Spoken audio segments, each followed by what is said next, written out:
In this tutorial, I will show you how to upload your video to YouTube. Go to YouTube and then make sure that you are logged in with your own account. Use the upload button. In this picture, you can select your own file from the computer, or you can just drag a video file into this panel here. You add a description.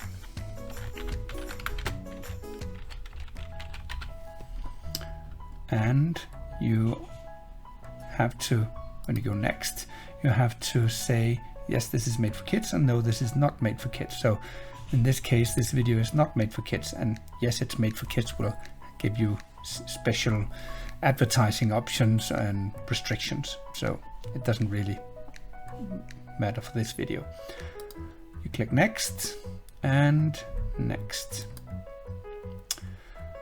When your video is uploading, you can already now copy the video link here if you like and say done and close.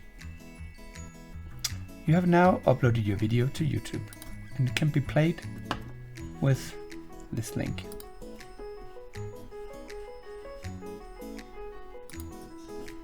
Thank you.